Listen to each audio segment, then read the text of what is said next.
एक मिनिट झालं की हो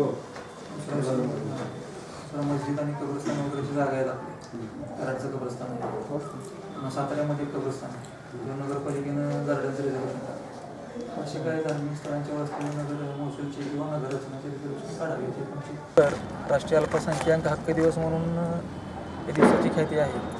राष्ट्रीय अल्पसंख्याक हक्क दिवस म्हणून साजरा केला जातो.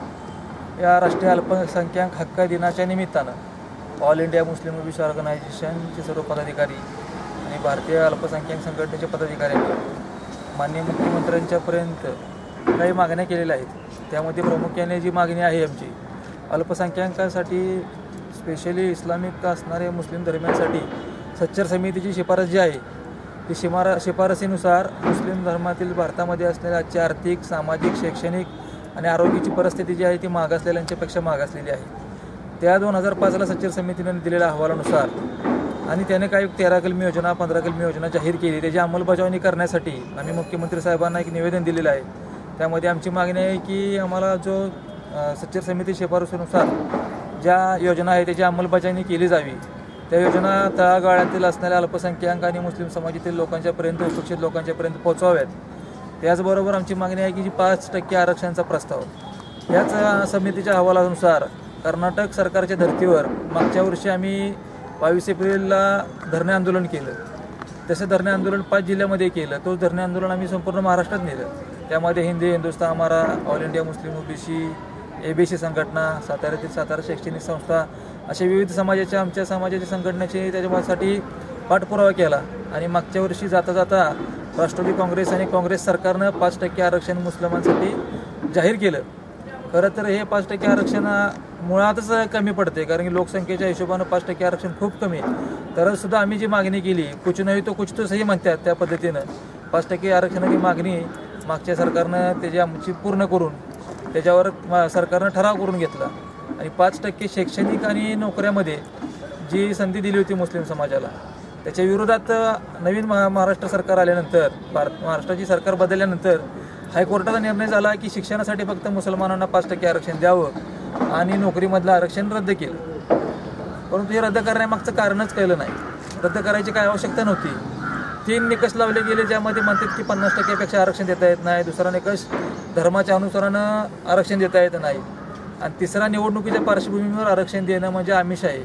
परंतु मुस्लिमानांचं जे 5% आरक्षण जे दिलं ते आरक्षण हे 3 निकषामध्ये बसत नाही. कारण की कर्नाटकमध्ये सुद्धा 5% आरक्षण आहे, ते सुद्धा 50%च्या पुढे जातं. राहिला विषय धर्माच्या आधारे आरक्षण देता येत नाही, कारण की मुसलमान हा आमचा धर्म नाही, इस्लाम हा धर्म आहे, मुसलमान जात आहे. जो राहिला तिसरा विषय निवडणुकीच्या समोर ठेवून आरक्षण दिलं गेलं तर हा पण प्रश्न नाही, कारण की 2005ला सच्चर समितीनं शिफारस केली होती. त्यानंतर रंगनाथ मिश्रा समितीची शिफारस होती आणि त्याच्या पुढे जाऊन आता आपल्याला अब्दुल रहमान कमिटीने सुद्धा शिफारस केली की अल्पसंख्याक मुस्लिम जो आहे हा मागासलेल्याच्यापेक्षा मागासलेला आहे.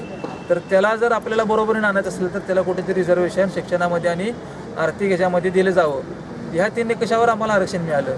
परंतु ह्या सरकारनं हायकोर्टातल्या निर्णयाच्या विरोधात चांगले तज्ज्ञ लोकांची कमिटी न नेमता आहे अशी काम चालू प्रकार केल्यासारखं दिसतंय.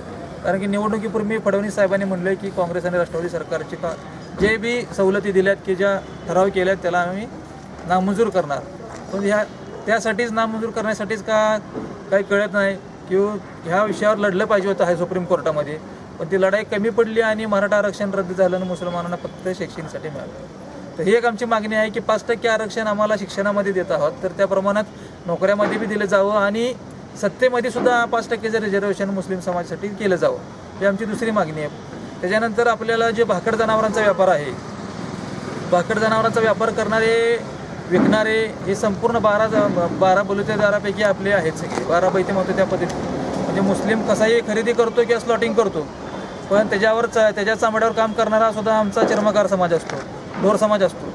आणि या विविध समाजाच्या म्हणजे 12 बैत्या त्याच्यावर जगतात आणि भाकड जनावर सांभाळणं मुश्किल असल्यामुळं आमचाच मराठा बांधव किंवा जो आमच्या असणारा बहुजनापैकी तो या जनावरांची विक्री करतो. तर ह्याची सुद्धा जी लूटमार किंवा अडवणूक करणे हे जे प्रकार चालले आहेत ते सुद्धा सरकारनं थांबवावेत. गो हत्याबंदी 100% झालीच पाहिजे आणि आमची मुस्लिम समाजातील लोकांचा सुद्धा त्या गोष्टीला पाठिंबा आहे. ओबीसी संघटनेनं सुद्धा याच्यावर जागृतीपर अभियान केलं की गो हत्या बंदी झालीच पाहिजे. की आपण ज्या देशामध्ये राहतो तेथील कोणाच्या धार्मिक भावना दुखावल्या नाही गेल्या पाहिजेत, ही पैगंबराची शिकवण आहे. त्याच्यानंतरचा जो तिसरा विषय आहे आमचा, त्यामध्ये नगरपालिकेच्या हद्दीत असलेली कब्रस्तान, मस्जिद, मद्रसा आणि दर्ग्याची जागा, ही जागा पूर्वीपासून चालत आलेल्या सनद असणाऱ्या जागा भरपूर आहेत. प्रामुख्याने कराडमधलं कब्रस्तान, त्याच्यानंतर सातारा शहरामध्ये बेगम मस्जिदचं कब्रस्तान, ह्याच्यावर आरक्षण झालं आणि अतिक्रमण केली गेली. कुठेतरी वादविवाद होऊ नये म्हणून ह्या गोष्टी सनदशीर मार्गाने चाललेल्या असताना शासनानं सुद्धा आम्हाला न्याय मिळवून द्यावा आणि जे आमच्या धार्मिक जागा आहेत, धार्मिक स्थळं आहेत, मंदिर म्हणजे मस्जिद असतील, आपले कब्रस्तान असतील, दर्गा असतील, ज्यावर असलेले नगरवर्षणाचे किंवा महसुली बागाचे आरक्षण काढून द्यावे आणि ह्या जागेमध्ये होत असलेले अतिक्रमण हे सुद्धा थांबवून जे जुने अतिक्रमण आहेत ते काढावे, ही एक आमची मागणी आहे. दुसरी, प्रत्येक शहरामध्ये स्लॉटर हाऊस असतो, कत्तलखाना, त्याचीसुद्धा कत्तलखान्याची व्यवस्थित सरकारने निगराणीमध्ये कत्तलखाना सुरू केला जावा, ही एक आमची मागणी आहे. त्याच्यानंतर अशा बऱ्याचशा मागण्यांचं पत्र जे आहे ते आपण जिल्हाधिकारी साहेबांना मुख्यमंत्र्यांच्यापर्यंत पोहोचवायच्या हिशोबानं दिलेलं आहे. त्यामध्ये मौलाना आझाद आर्थिक विकास महामंडळाचा एक मुद्दा आहे. मौलाना आझाद आर्थिक विकास महामंडळाला जो निधी असतो तो मुळातच निधी कमी आणि त्याच्यामध्ये 12 चौकशा करून ॲफिडेविट देऊन ते प्रकरण मंजूर केलं जातं. मंजुरीला जेवढं प्रकरणात सरकार निधी 2 कोटी जर पाठवत असेल तर ह्या 2 कोटीमधले 1 कोटी आमच्या ॲफिडेविटच्या माध्यमातून सरकारला जातं. तर सरकारने निधी वाढवून द्यावा, त्याच्यासाठी असणाऱ्या अटी शिथिल केल्या जाव्या. जवळजवळ सातारा जिल्ह्यामध्ये 200-250 प्रकरणं मौलाना आझादची मंजूर झाली, पण एकाही व्यक्तीला त्याचा लाभ मिळाला नाही. हे सुद्धा सरकारनं मौलाना आझाद आर्थिक विकास महामंडळाचा व्यवहार पारदर्शक करून लोकांच्यापर्यंत नीती पोहोचवावी यासाठी योजना राबवाव्या. त्यानंतर शासनाने जाहीर केलेल्या ज्या योजना आहेत त्या योजना अल्पसंख्याकांपर्यंत पोहोचत नाहीत. त्याच्यात मागचे 2 कारण आहे की आपली प्रशासकीय यंत्रणासुद्धा कमी पडते आणि त्याच्यानंतर समाजामध्ये असलेले समाजकारण करणारे सामाजिक कार्यकर्ते आहेत ते सुद्धा कुठेतरी कमी पडतात. तर दोघांनी मिळून जो उपेक्षित घटक आहे, गरजू लोक आहेत, त्यांच्यापर्यंत ह्या योजना पोहोचवाव्या, त्याला शासनानं मदत करावी, एक आमची मागणी आहे. आणि त्याच्यानंतरचा जो विषय आहे आपला महत्त्वाचा म्हणजे मंदिर असू दे, मस्जिद असू दे, गिरिजाघर असू दे किंवा गुरुद्वारा असू दे, त्यासाठी 2009चा जो GR आहे तो GRमध्ये अटी अतिशय कडक आहेत आणि त्या अटीची पूर्तता करता खूप अडचण होती. त्यामुळं मंदिर आणि मशिदीसाठी ज्या अटी आहेत त्या अटी शिथिल केल्या जाव्या. धार्मिक स्थळामध्ये प्रार्थनेसाठी कोणत्याही प्रकारची समाजभावना दुखवणार नाही अशा अनुषंगानं मस्जिदीला, मंदिराला परवानगी दिली जावी. ह्या एक आम्ही मागण्यांचं पत्र मुख्यमंत्र्यांच्यापर्यंत जिल्हाधिकारी माध्यमातून पोहोचवण्यासाठी राष्ट्रीय अल्पसंख्याक हक्क दिनाच्या निमित्तानं आलेलो आहोत. ते आम्ही मागणीचं पत्र दिलेलं आहे. ऑल इंडिया मुस्लिम उभी संघटनेचे पदाधिकारी आहेत, भारतीय अल्पसंख्याक संघटनेचे जिल्हा अध्यक्ष महबूबाई आहेत, विविध सगळ्यांनी आम्ही हे पत्र निवेदन दिलेलं आहे. तर हे पत्र मुख्यमंत्र्यांपर्यंत पोहोचून त्याची दखल घ्यावी आमची एक मागणी आहे.